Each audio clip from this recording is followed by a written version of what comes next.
Hello, everyone. Welcome to another video interview on my channel, Angelo Lorenzo, and where I interview people who are passionate about their craft. And today we have Mr. Anthony J. Piccione, and I will introduce him. Mr. Anthony J. Piccione is an award-winning playwright and a household name in the New York indie theater scene, with his plays being staged at a variety of theater venues in New York. His plays explore themes related to mental health realities, the political scene in the United States, and the social landscape that reflect the ongoing circumstance that many people in the fringes often encounter. Among his extensive body of works, his latest full-length play, One Empire Under God, which has been staged at the Tank in New York in November 2021, will have a virtual Fringe Festival tour this year. We're all looking forward to that, and I'm personally a fan of it. This year, he is developing his third full-length play, which will tackle themes about toxic masculinity and the ongoing issues related to gun violence in the United States. Aside from being a playwright, Anthony has also gained incredible experience as a screenwriter, an actor, and a dramaturge. He also teaches the craft of theater in programs geared towards students of the scene. He is the founder of the Talking It Out Virtual Arts Festival, which aims to raise awareness about mental health by showcasing performances and artists that advocate to address and inform about these issues. I am happy to share that my latest one-act play, The Midnight Catch-Up, is going to be performed at this festival this March 19th, 7 p.m. Eastern Standard Time. Details are in the description below in this video. So Anthony is the host also of the Indie Art Today podcast, which I also had the privilege and the honor of being a guest. And it is a show where he interviews artists from all over the world who are passionate about what they do. So thank you so much for coming to the show and for accepting my invitation, Anthony. It's an honor to have you. Of course. And let me just say, I'm really happy to be presenting the Midnight Catch-Up with our three other plays that are going to be this performance. I second what Angelo said, by the way. Please do come see this next festival performance. Like I'm really proud of the artists who are working on this, and I'm still getting to know a lot of the actors. Right. We're, as of this recording, we're just about to go into Tech Week next week, so it's going to be fun. So yeah, it's amazing. So as you can hear in the background, there's been a lot of carpentry work because our neighbor is currently doing construction. But anyway, No this show is going to be amazing because I'm really looking forward. Because puppy. Yeah, there are also dogs in the background, but please bear with us. No worries, I love it. This is one of the events that I am really looking forward to this year, to interview the one and only Mr. Anthony J. Piccione himself. So let's start with your craft, Anthony. What got you interested in theater in the first place? Oh, I mean, the first time I ever did theater in general was actually as an actor, and so that was high school. I was 15 years old.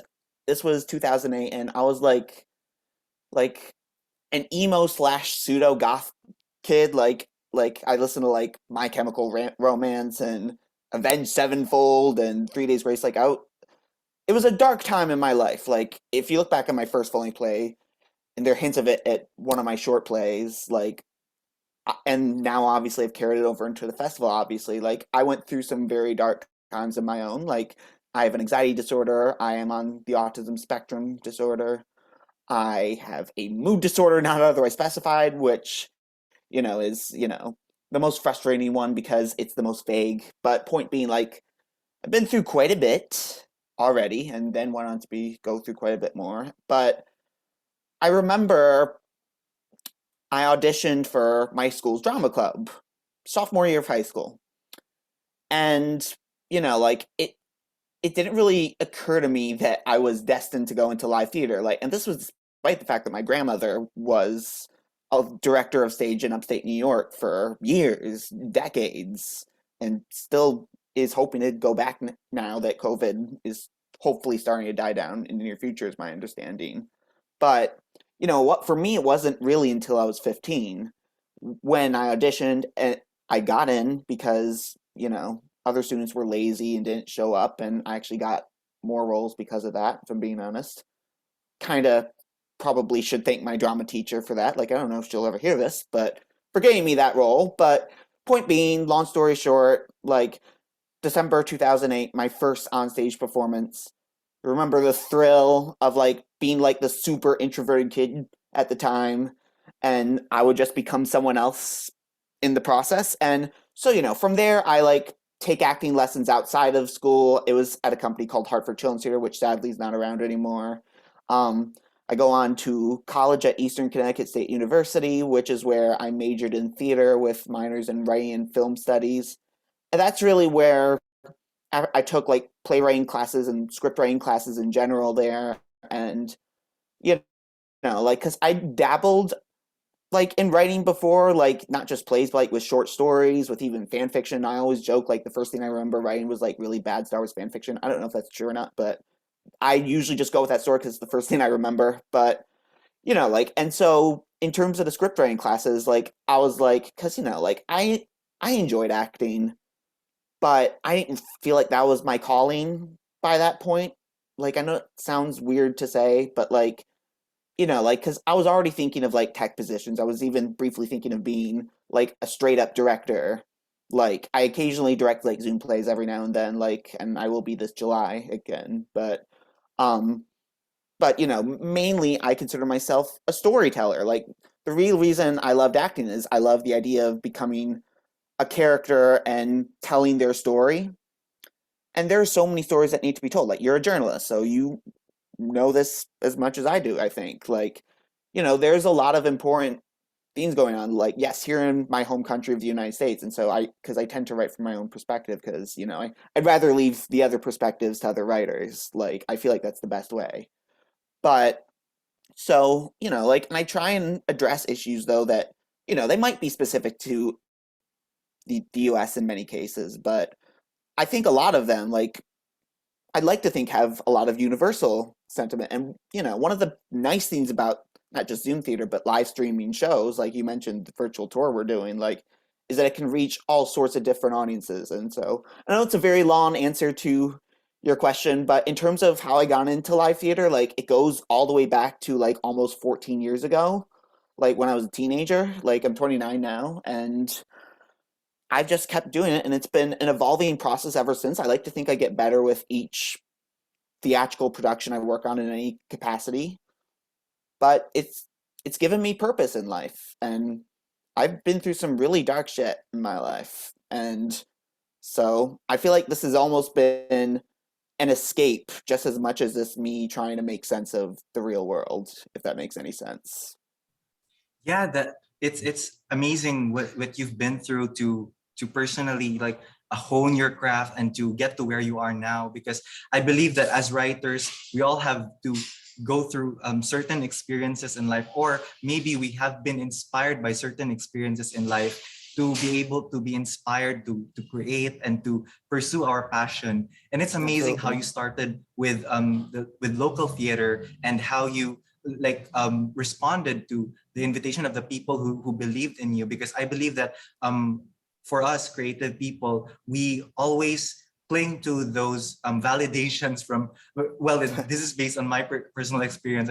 I sometimes cling myself to the validation from other people who have already like made names of themselves or already established in the industry, Yeah, because when we're young we always have that like potential to share our works, our earlier works, and then when people who have made names of themselves in the industry are impressed, for us that means a lot. So it's also an encouragement in this journey. So thank you so yeah, much for sharing your story.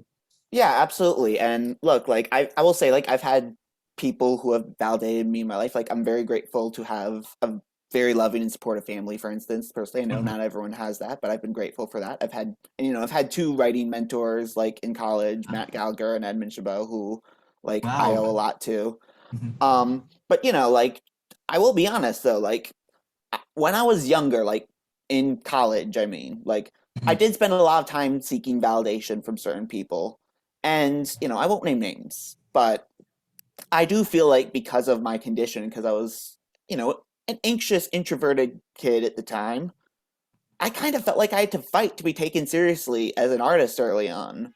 Like, And by the time I got to New York, like I'd spent so much time trying to impress certain peers of mine, certain professors of mine. By that time, I was just like, fuck it. I know I'm going to be a self producer anyway, because, like, and this kind of goes to why I moved to New York specifically, because it wasn't just like Broadway or something. I know that's what a lot of people think, but like I've always said, like, it'd be nice if I went to Broadway. But Mhm. really, it's the place where I know if it gets staged there, people will pay attention. So, and I hope that doesn't come off as like a narcissistic thing to say, but like No, it's not.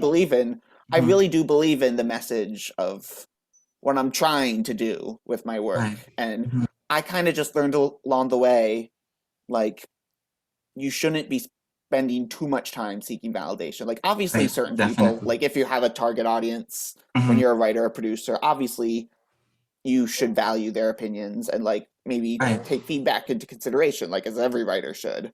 But, you know, it'll fucking destroy your mental health if you do it too much. Definitely. So, Mhm. I guess just the right balance and finding which people whose judgments and whose opinions you care about the Right. most. So, And sometimes it at the end of the day it all boils down to our choices. Like if we choose to create art despite what other people think, and as long as we don't harm other people in the process, then that's already validation in itself. And that's yeah, amazing because artists, we always like pursue what we love to do, and that's um enough validation for us to pursue our craft. So yeah, absolutely. knowing that you've been through a lot, Anthony, it's amazing to it's inspiring to learn about your journey and how you have gained all these multiple awards. I'm browsing over your website right now, and I learned that your short film was actually part of an international film festival in Paris, if I'm not mistaken, and also It was, yeah, the Paris International Short yeah, Film and the two other fire that won't ones. stop. Hmm. Yeah, that's like my only so far venture into like film, like Hmm. the Zoom play I direct this July, like The Goodbye Letter, which is a wonderful play by Monique Hebert. Like it's going to be for our last Talking It Out festival. Like that might Right. have some film elements. Like I'm still thinking about that, or like Hmm. experimental film. But like that's Hmm. my only real film venture. And Right. if I'm ever gonna do that again in my life, like I hope it's at least as perfected as that. Like Right. the And you're cinematography, damn. definitely, yeah. But experiment is something that we can always try for. And yeah, I'm looking forward to your new projects. Yeah. And you have Yeah, no, I you didn't mean to like interrupt your question or anything. I just wanted to say that. yeah, definitely. It's a learning. Definitely, it's very informative and very inspiring as well. So you had a play before that was also named as New York Winterfest Best Short Play of 2018, and it's about bullying and teen suicide, and it's entitled Yeah. "What I Left Behind." And this is just one of your many plays that have been recognized, many works that have been read, because I know that you don't just write plays, but you are known also for your plays and your full length plays and your short plays and one act plays. So my next question, Anthony, is among all the projects that you have made, which of these have been the most memorable in the process, and which were the most challenging? I mean, What I Left Behind is a great example in terms of my short plays. Like, because in terms of Mhm. my short slash one act plays, so like anything under an hour long is what I consider to be one of my shorter one act plays. Like, What I Left Behind still stands out to me as like the gem.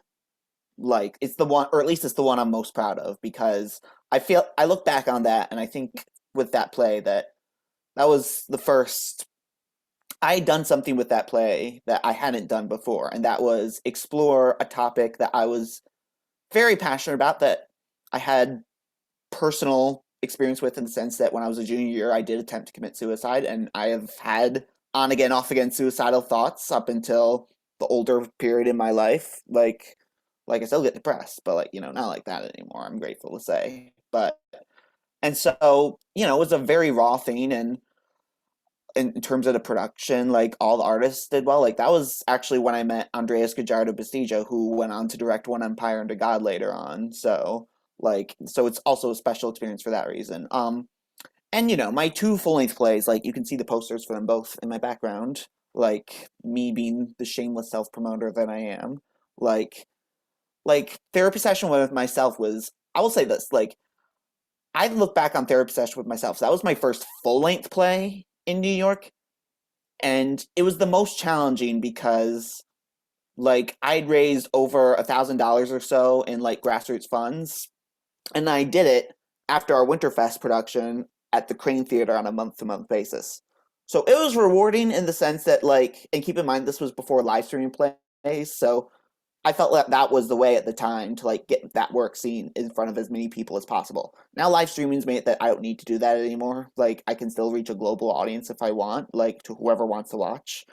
Like, but it was also extremely challenging because there would be actors who would come and go, like as if it were with a Broadway show. Like actors would depart, like so we would have to find replacements and rehearse and blah blah blah blah blah. But so that was really challenging, but I don't regret it because like like I still get emails about that play every now and then. It's been 3 years since that premiered, so I'd like to think it's made some sort of impact. Like, and One Empire to God, like I will say, like I tend to be biased in favor of my most recent plays, but that it's I like to think that not just what I did, but like what everyone who worked on that show did, like we sent a pretty powerful message, which was that even in a post Donald Trump era here in the United States, we still need to be afraid. And look, like the play premiered before what's going on now in Ukraine. So like, and if you look at what they want, like they don't want to bring back the Soviet Union. They want to bring back the old Russian Empire, which is rooted in Orthodox Christianity. And keep in mind, when I talk about religion, like I'm specifically talking about the types of people who want to start wars over this, who want to discriminate against the LGBTQ community over this.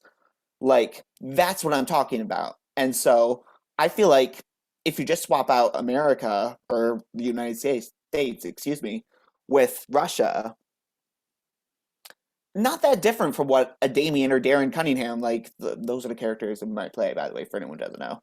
Like, it's not that different from what they want to do. And so I'm no George Orwell, but I like to think we sent a pretty decent message with that play. And as far as I'm concerned, it's just the beginning. But look, they're all memorable for different reasons. Like, and like I will say, like you mentioned awards, like awards don't really mean that much to me. Like I put it in my bio because I know it looks nice to other people, but like if I'm being brutally honest, but like like Right. it'd be nice to win a MacArthur. It'd be nice to win a MacArthur grant. I probably just ruled it out because I said it publicly, but like like Manifesting. get get paid that much money and just keep doing more of what I do and do it better, sure. Right. Anyway, Yeah.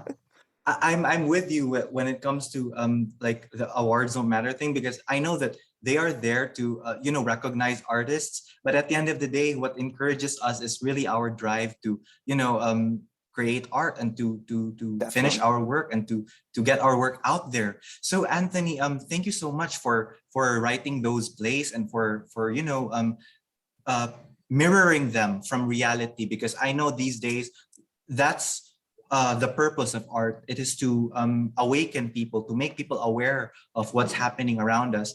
And for our viewers and listeners, One Empire Under God, in my interpretation, is um, a cautionary tale about what might happen, which I know that it already happened, when the far right political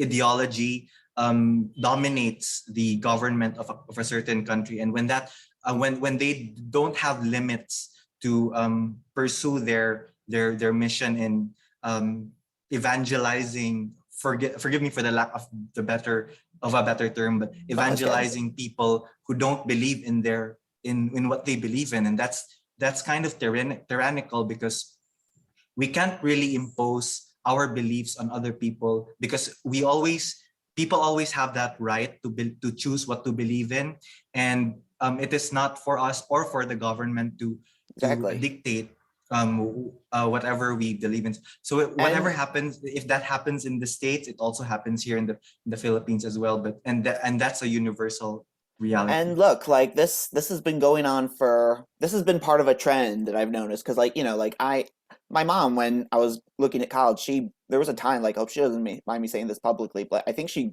can encouraged me to study like history or political science instead because like Mhm. since I was a teenager during like the later term era of the Bush administration, like I've been passionate about this. So, and I've studied political trends a lot and I keep noticing politics and not just the United States, but like you go back to Britain, like around the same time Ronald Reagan rose to power, Margaret Thatcher rose to power.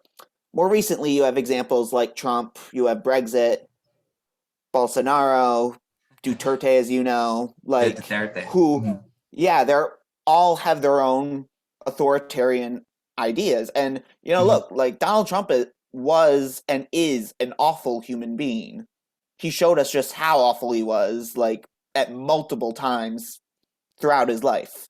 Having said that, Donald Trump, at least his first presidency, hopefully his only one, was not the worst case scenario for the United States. Look, I remember when like Keith Olbermann would go on MSNBC and say, if there's a president worse than George W. Bush, he will be the last. And I agreed with him. Then he goes on to be like, I wish George W. Bush was still president. He's going to be saying the same thing about Trump someday, I think. I hope not, but I don't think we've reached the worst case scenario yet. The worst case scenario is what I outlined in my play. Like, so I guess I won't repeat it that much. I guess the only thing that I would say is that, like, it's sort of like a fantasy sci-fi play in the sense that it takes place well into the future. There's things like solar guns. There Mhm. are things like, virtual holograms on the news, like that sort of thing, like VirtueCast, which is like hologram podcast, basically. Right. So, there's all that, but I And feel it like takes 1,000 years from now, right? The setting of uh the play, 1,000 okay. years. Yeah, the first act is this will tell you how crazy of play it is. It's the 25th century is the first Oh act, yeah, and right. Mhm. the year 2776 is the second act. And that's for a Oh right. specific Mhm. reason because I like the idea of exploring a political dynasty.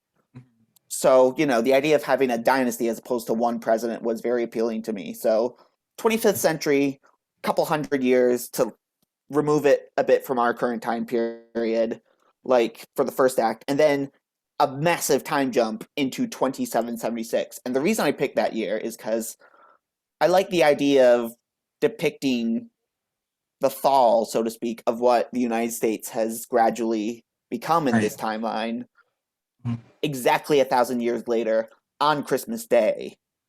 So, and because I'm a huge fan of like subtle symbolism. Like some people Right. pick up on it in my works, but like especially with One Empire Under God, that was true. And look, the only thing I would say is going back to my point, like I think the deeper political trends that go beyond any of the sci-fi elements.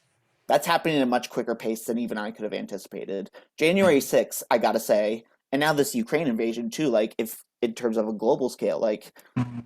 those events shake me in ways that no other event in my lifetime has. Cause like I was only 8 years old during 9/11. I know it was sad, but like I didn't really know fully at the time what it meant. And similar with the Iraq War, which was like gradually as it dragged on, like during the 2000s, like that was sort of my political awakening as a teenager. But, you know, recent events within the past year or so really, really shook me deep. And I hope we find a way to get through it together. But, I'm doing the best I can. And I know a lot of my fellow artists are too. So we'll see. You're doing great, Anthony. And creating art is the first step towards that, towards our advocacy to create something good. So yeah, you've created a lot of projects, and you've also put your work out there. Tell me, right now you're based in New York. What is life like there as an artist? And you've been doing a lot of things, and you're currently involved in a lot of projects and a lot of collaborations. How do you manage your time? I get that question a lot.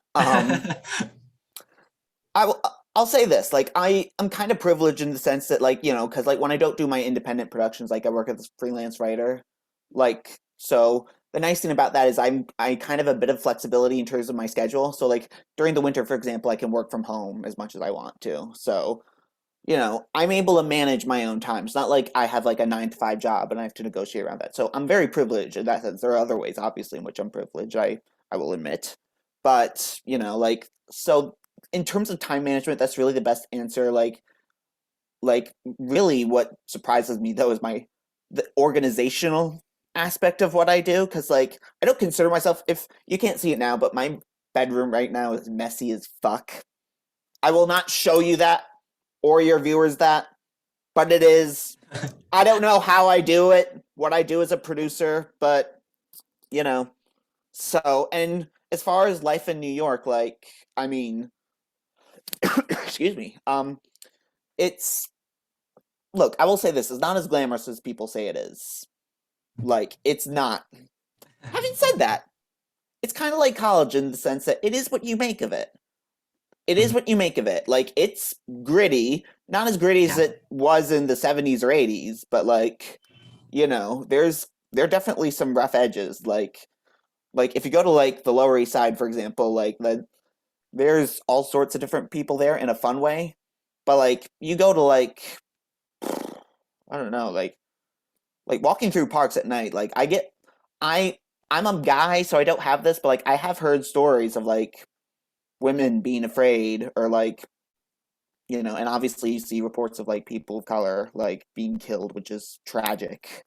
So, maybe the reason I don't have that fear is because of who I am, but and like I will say whenever if I go outside in a blazer, I notice people look at me differently. So, if I'm being brutally honest. But look, New York is great. Mhm. I'm biased, but I think it's the greatest city in the world, Right. and I Mhm. am a proud New Yorker. Like I technically only lived in New York for almost 6 years now, and I remember a colleague once told me that like you have to be in New York for 7 years to be considered a quote unquote real New Yorker. I don't know if I'm there yet, but like, and the indie theater, as I was saying, the indie theater scene is the reason I came here. Like one of my mentors, Edmund Chabot, like he in the '60s was around for the original La Mama Theater. He trained It's under Ellen amazing. Stewart. He trained under Ellen Stewart herself, Wow. and I learned about that history. Like I learned more from my writing mentors about theater than I did, if I'm being honest, from some of my theater professors, Mhm. like, because this, if you look back at the '60s and '70s, especially of the off Broadway movement, as they called it back then, like there's a really great history of non-commercial, anti-establishment art being produced and it's an overlooked part of history. Like it's tragically overlooked. I Like, wanna cause learn more about it. The movement, because in literature, aside from theater, there's also like an anti-establishment movement back then. Um, I forgot what the exact term, but in my graduate school, we tackled more about those art writers who actually self-published, and that's when the yeah, self-publishing industry came to be, because those were the writers who uh, ev- who got rejected a lot, but they right, have fantastic stories and ideas to yeah. share, and they didn't make it in the mainstream, but they made it on their own by supporting their works, And making an organization. Yeah. and like I think one advantage we have that you know our predecessors, because I consider myself an heir to the off Broadway way movement in a lot of ways, because I like to think I carry the same like anti-establishment aspect to my works. Like I don't think an establishment playwright would write One Empire Under God, with all due respect, but like not to you, I mean, but like to just in general. But like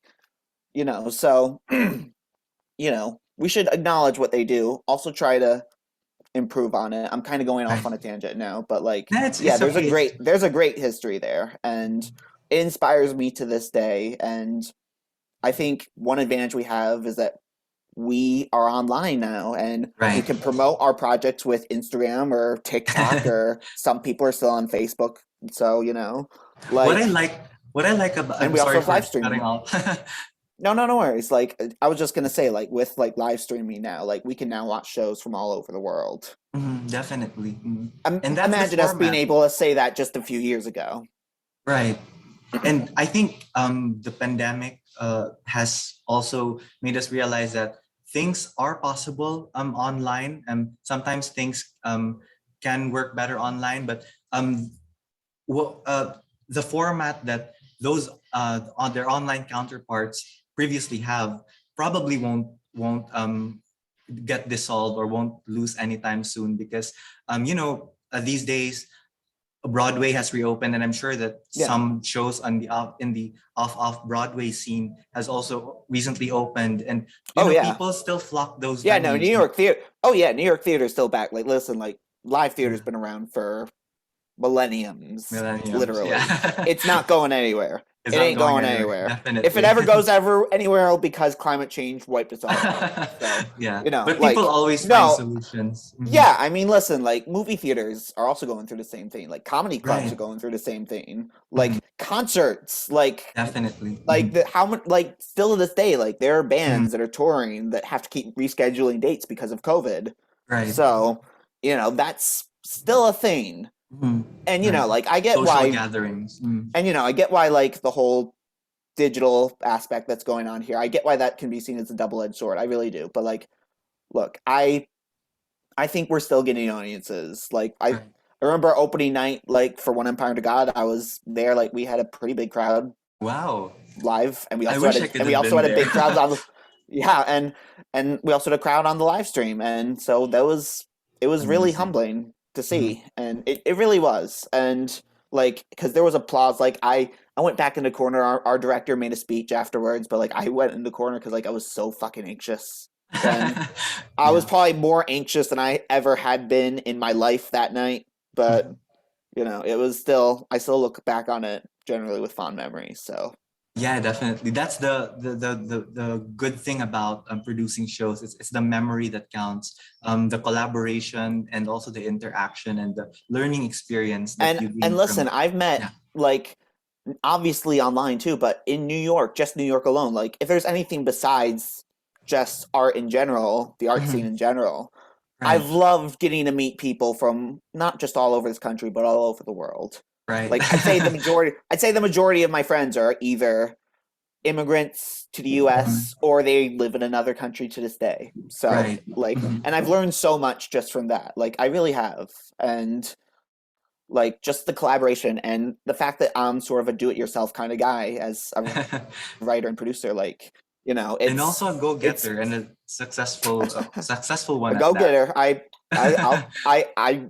didn't say it, but I'll take it. But like, like no, it really has been incredible. And like the fact that I went the independent route, like I wouldn't have gotten to meet like some of the best friends I've had in my life. Like so like and so and hopefully I'll keep making Definitely. more Yeah. new and hopefully I'll keep making more new friends. We'll see. That's the road to progress, and with collaborative art, and yeah, basically the learning experience that you gain from your fellow collaborators when it comes to producing a show. So Anthony, you've talked about the indie theater scene in New York, and also how different it is from Broadway. I would like to ask, like from what I learned so far, getting to know you, and also the festival that you're conducting, Yeah.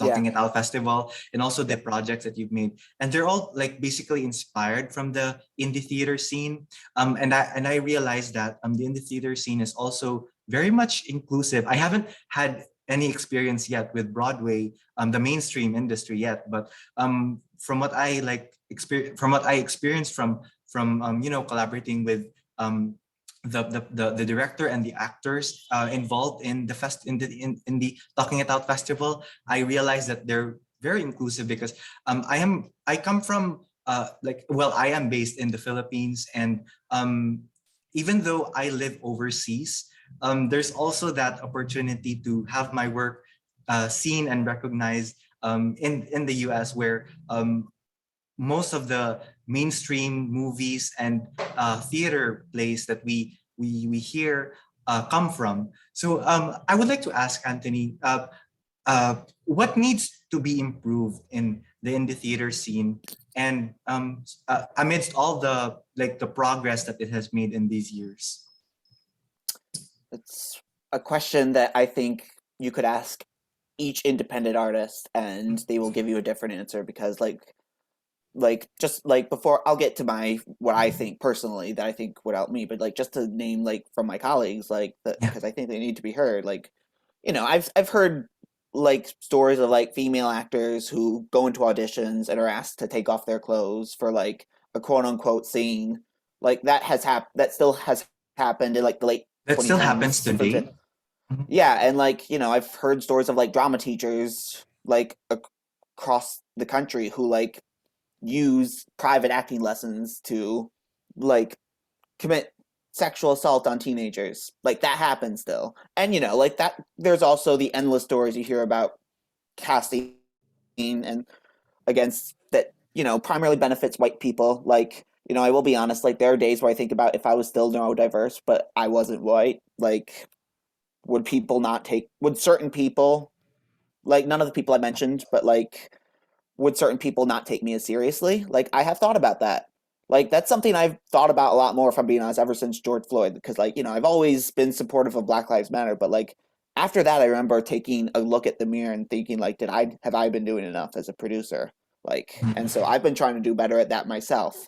Now, in terms of what I would like to see personally for myself, like, I don't think there's any changing the fact that Broadway runs on tourism.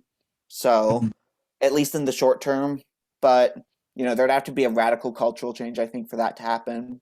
But in terms of what I'd like to see change, I think back to what my earlier motivations were as a writer in New York.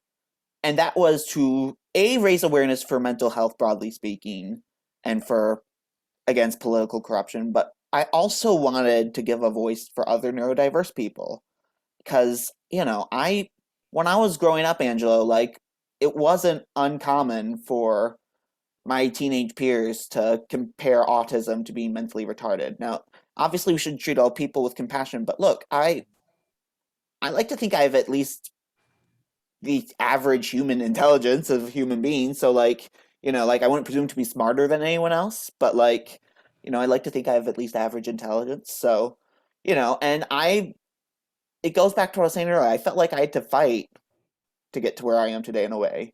Like I had to really push hard. I had to really be determined.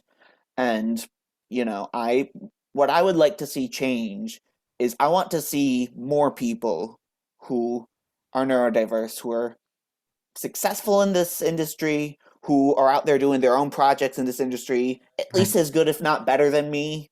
Mhm. Like, I hope that by the time I'm gone, there'll be tons of other neurodiverse writers and producers and Mhm. actors and directors out there who do what they do even better than I ever could. Like, that's my real goal. And, like, you've mentioned a few of my things. Like, I do my own plays still. I'm a freelance writer. I do a festival, I do a podcast. I have one more initiative that's going to be part of my umbrella company, Piccione Arts, which I'm sort of Wow. reorganizing a bit, like which I'm going to be doing a bigger announcement in April. But Mhm. I have a new initiative coming out, which ties back to the more educational side of my career, like as like a quote unquote teacher, and that's Wow. going to be about neurodiverse empowerment. And I'm going Wow. to be announcing. I'm going to be making the first announcement and then rolling out more info after that in April because we talk about autism awareness. Nobody in 2022 is unaware that autism is a thing. We're past autism awareness. Autism acceptance is nice too, but like I would like to see more than just quote unquote neurotypical people accept us. If I'm being Right. really, really honest with you about this, Mhm. like I would like to see the neurotypical Broadway producers and Hollywood studios come knocking on our door, not the other way around. I want to see neurodiverse empowerment in this Mhm. industry. I want April to be neurodiverse empowerment month going forward. So Amazing, Anthony. that probably goes a little bit beyond your question about what needs to change about the theater scene, but Yeah, but know. it I have a relates the tendency to same. connect. Yeah. Yeah, I have a tendency to like, in case it hasn't been obvious, I have a tendency to connect what goes on in Mhm. my life or what I observe in the world. I Right, try my right. best to connect that with my own perspective Mhm. and with the perspectives in the case of your play, for example, of the artists I work with. Because like, 'cause the great thing about the festival is like I can include like all sorts of different perspectives, whether it's your play or whether it's any of the other plays that have been around. Like, because like even like Sorting Out, which is like written by a neurodiverse playwright, like Right. his perspective on this is much different from mine. Like, I'm Mhm. sure he would tell you that if you talk to him. But like, I mean, so that's been nice. And anyway, I know this is kind of going all over the No, place, but like, you know, it's I still very relatable. my the short answer to that is, if with some early career exceptions, like the majority of my work has been very message driven Mhm. above all else. Right. So it's very hard for me to connect like what goes on in my life or in the world. It's hard for me to Mhm. disconnect that from my quote unquote art. So, you know. So you talked about the neurodiverse realities, Anthony, and also in your previous Yeah. plays, you've also tackled themes on climate change. Also, in your upcoming play, you're gonna talk about they tackle the themes about gun violence and toxic masculinity. And in Yeah. your most recent works, such as One Empire Under God, you talk about the political ideology that might destroy a certain society. um, may I ask, Anthony, what is one issue among all of these issues that you've integrated in your works? What is one of them that you feel so strongly about? And if I'm not saying that one benefits or like one is more beneficial to talk about than the other, but for you, what is one thing that you would say that you would want to write more works about? So like what issues haven't I wrote about that you like me to that like Yeah, I excuse me, like what issues do I still something want to write about about? among all the issues that you've already integrated in your works, what is one of them that you would want to write more about, like To climate write more change about. or like Yeah, yeah, mental health awareness or gun violence or like. I mean obviously climate change is a great one. Like, Mhm, and you know, like I there's a bit of that in One Empire to God. Like not everyone picked up on it, like, but like it assumes we survived the climate crisis, and like mhm, urban America is caught up and more technologically advanced. Like parts of rural America have suffered with droughts and with like all sorts of different problems that like haven't been dealt with because of climate change, and they're dealing with the impact of that ironically, and that leads to the populist rise of Damien Cunningham. But you know, like I would still write about that because like, you know, like that's I don't know when, because like I don't have a specific idea in mind yet for a play based on that. But you know, that is obviously the most pressing issue. Like I'm doing it what I can in other ways to promote that. But in terms of things that I would like to explore more of that I have written about, I mean, you know, mental health, like I do that with the festival. So like, and you know, like you mentioned my next play, like it goes into mental health again already. oh, that's Like mhm, so, like, in fact, like, I don't know how much I want to say about the next play just yet, because, like, we're still, like, putting together, like, plans and, like, scheduling for, like, a table read, and then we have to see if actors are available for that. So, like, by the time this airs, like, we might already have started going forward with that. I don't know. But, like, but I will say this, like, I think back on my last two fully plays, like, the first was, like, my definitive psychological statement. The second was my definitive political statement. This has a bit of both in that. But A, it's much more fast paced. It's a lot more rooted in reality, which I think makes it much scarier. It's almost the closest thing I've written to like a horror script wow. in a way. Mhm. Yeah, it's gonna be intense. It's gonna be Like it's some gonna look. One Empire Under Andrew God Lloyd is like a Webber in there, Phantom of the one. Opera. One Empire Under God was like a Disney movie or a Star Oh Wars yeah. movie Mhm. compared to this next play. Like this is much more. Wow. Yeah, I don't And I'm even know how looking much more forward to it. I don't know how much more I want to say about it now, but like Oh it's no, gonna it's be okay. it's but like you could obviously keep this in there. Like this could be an Angelo Lorenzo exclusive. But no, this Yeah, I'm but excited yeah. already, and Mhm. I talked with I talked with uh our plays director Andreas because he's direct coming back to direct again. Like, and Wow. he said like he loved the play when he read it. Like he has his notes as every director does. I expect him any director who whenever I ask for someone for feedback on my scripts, like I hope he doesn't mind that I just said he loves it. Like I don't know if he wants to anyway, but Yeah, Andreas, definitely. If you're watching this, like There's I hope gonna you don't mind that I said that, but there's gonna be a limit to the announcements of your upcoming play because it's still in the process of being in its early stages. So I yeah, and I understand don't. that. Yeah, no, because like I have a strict policy that like because listen, I'm already writing another play to go after that, but Wow. I have a strict policy of not telling anybody about what I'm writing as I'm still writing the first draft.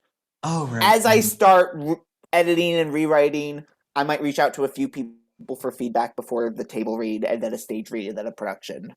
But Yeah. like that's kind of my process, so to speak, like in terms of developing plays. And like, but I think later this year, Mhm. later in 2022, I'll start telling people more about it. But Right. so stay tuned. Stay tuned, everyone. So yeah, so Anthony, moving on, with your advocacy as an artist and how you deliver messages through your works. Um, this is more of like a theoretical question, but art always has a message to tell. Um, like even if the artist may not intend for it that way, it might be perceived by some as something else. Like for example, if an artist writes about a play about something like climate change, and then other viewers might see other things that how people interpret works. There's always going to be a diverse interpretation. But as an artist, Anthony, how do you differentiate art from propaganda? Because we've all seen Yeah. products of propagandistic arts. I think back in the day when the political divisiveness is still rampant, there has been a lot of propaganda arts that are being produced by governments, institutions, and also other organizations. But Yeah. like, how do you draw the line between them? Because propaganda sometimes has its negative connotations to it because it's often associated with a certain regime that imposes their beliefs Yeah. and ideology to their society. So yeah, and for artists, we always have that the ability to think freely, to express freely. And Yeah. how do you balance them, or like draw a line between them? I mean that you mentioned a good point right there, which is that like in terms of propaganda that tends to come from not just government Mhm. power, but also business power, or Yeah, if I want to, you'll let me go there, religious power. Like yeah. that's where propaganda comes from. And I'm a skeptic of big power, quote unquote, in general. So, Mhm. having said that, in terms of my personal definition, I think you have to consider what the intent is in this case. So, like, if Mhm. you want to really want to set a defining distinction. So, like, for me, like, I put in the playwright's note for the program of One Empire Under God. Like, I don't expect everyone to agree with me on every issue. And I said that because it would be naive for me to think that people always talk about how polarized the United States is, and that's true for a lot of parts of the world. Like, there's all sorts of different tribalisms going on. I'm not going to persuade everyone. Like, and like there are people who are in the more liberal crowd in New York who tend to go have the money to go see shows, and they don't always get my work either. Like, so the reason I say that though is like my goal is to start a dialogue that will lead to direct action. And yeah, like with productions, like I'm gonna be talking more about this later. Like I wanna have more of the proceeds do what we kind of do with Talking It Out, which is like have it go toward direct action organizations that will actually improve people's lives, that goes beyond the art. And let people do what they will with that. Like, but because politicians won't be the one to save us. Like it goes back to what I was saying about the '60s. Like I still take a lot of inspiration from those artists because they weren't afraid to speak truth to power. They weren't afraid to assert themselves and try and be change agents in a peaceful way. because like I'm still holding out hope for a peaceful revolution. Like I hope we don't see any of the violence that One Empire Under God depicts at all on either side.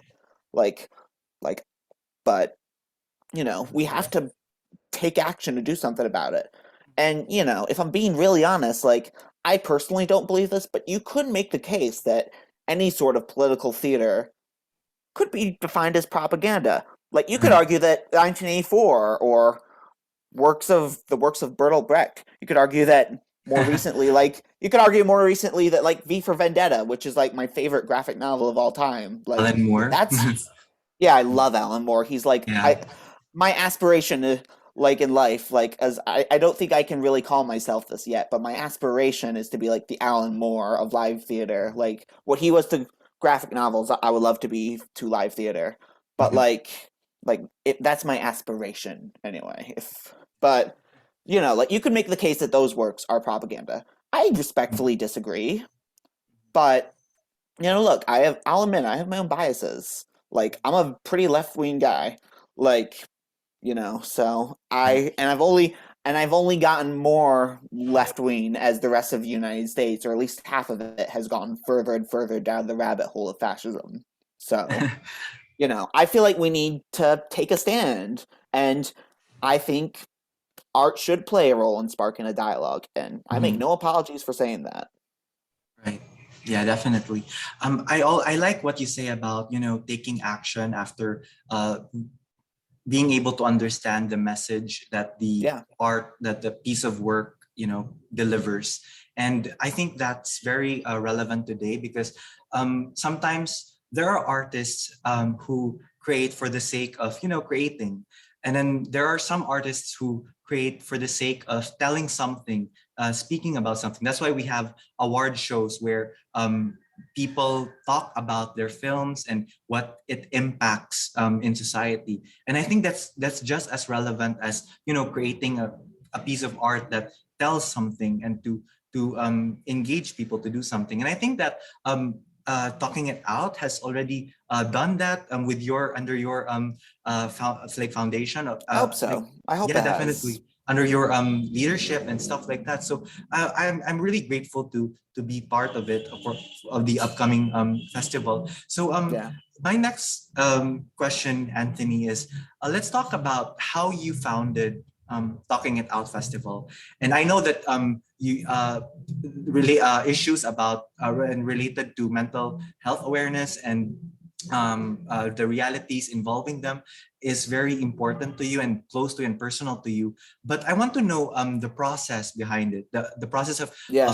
making this festival, announcing it to the world, and maintaining this awareness about mental health realities, which is, I believe, is relevant now more than ever. Well, it's like a multi-part process that goes over the course of like a year. So like at first it was going to be like just a one-time fundraiser event of like minimalist stage readings of plays, and I just called it Talking Out because it was originally an alternative title that was suggested to me. I won't say by who, for a therapy session with myself. And this was a fundraiser to raise additional funds before we transferred to the Crane. And so it was just me and a couple of my friends who were reading scripts for a live audience, and it was going to be one time, but I was like, wait a minute, this was actually kind of fun.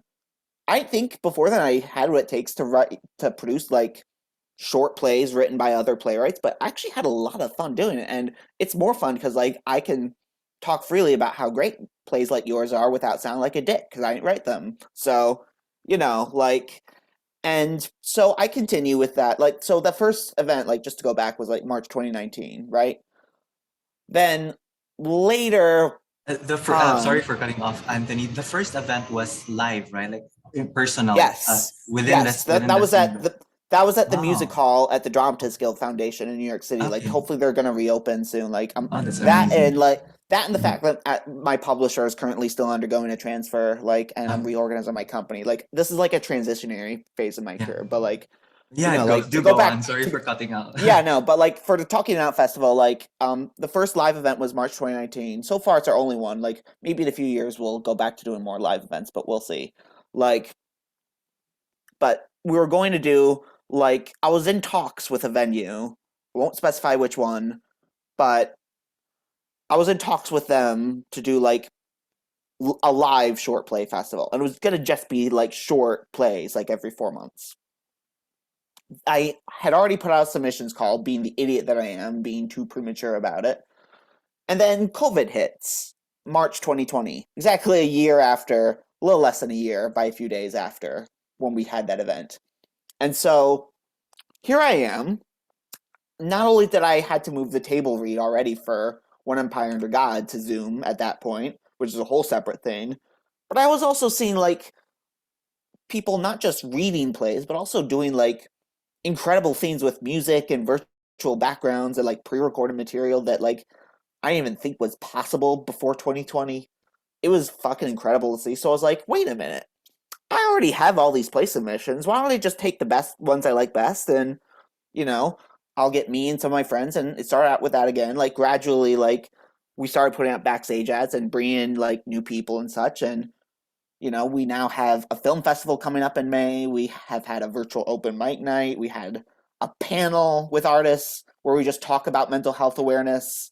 So it's expanded. I'm hoping it will expand further. Like, and we're also now experimenting with, like, in the past we've supported NAMI, which I still think is a fantastic organization, but we are experimenting with the idea of other organizations like the International Medical Corps, which, it's dealing specifically, not specifically, but it's focusing a lot on Ukraine with the situation right now. But you pointed out to me in an email recently, I know, like they also do work in Yeah, the Philippines. they have So initiatives and projects here as well. It's yeah, amazing. and they part of the work they do is to help provide mental health support to people who are really in dire need, who are in worse conditions than I could ever imagine personally from my own perspective. And so, that's one organization. Like we might start experimenting with other charities as well and partnering with them and other direct action organizations, because that's what I really want to do. I don't want to just raise money for charity. Like what I'm trying to do is also promote direct action on mental health awareness, fighting fascism, like stopping gun violence and plugging the rabbit hole of fascism, and calling out the industry. Really, that's another thing like that I'm thinking of also in terms of my writing. So, but to go back to talking out, like it's expanded over the years. I've gotten to meet virtually, like I know some of them in person too also, but like virtually I've met so many incredible artists who have given me new perspectives on mental health awareness. And it's, like I will say, it's producing is stressful, whether it's virtual or in person.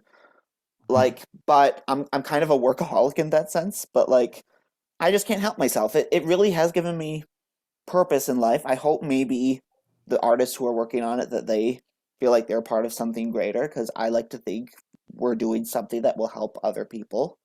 And so, like I'm gonna keep doing this as long as I can, and hopefully someday I'll find a director who will continue it after me. But I'm not there yet. Thank you so much, Anthony. I mean, like what you do is like I would like to just to commend you for everything that you do because festivals like Talking It Out not only helps to raise awareness but also provides donations to charitable organizations that Yeah. provide assistance and help to people in need, not just within a specific location but around the world as well. So I'm And very happy that we got to like have this talk and to like get to know you as well. So if there's anything that I'm open to a lot of like collaborations and stuff, and I'm definitely looking forward to your future projects as well. So so the yeah. feeling's mutual. The feeling's mutual, by the way, Angela. I Thank said you, it on Anthony. my podcast, which you were on. Like, I just want to make sure I say that here too. So, Yeah. Yeah, thank you so much for coming to the show and of for course, accepting my invitation. It's truly an honor to have you here and to be able to talk to you. So that's it, been an honor to be everyone. here. Thank you so much. That's it, everyone. It's Anthony Piccione. For those of you who would want to get to know more about his works and what he does, promising projects, I'll put his official website on the description in this video. And for many of you who are interested to watch the upcoming Talking It Out Festival of plays that raise mental health awareness. It's going to happen this March 19th, 7 p.m. Eastern Standard Time. So I will also put the link in the description for those of you who are interested in accessing the tickets. And for those of you who also would want to donate, personally donate to the International Medical Corps and to the NAMI. So thank you so much, Anthony, for everything. And that's it, folks. See you next time and have a great day.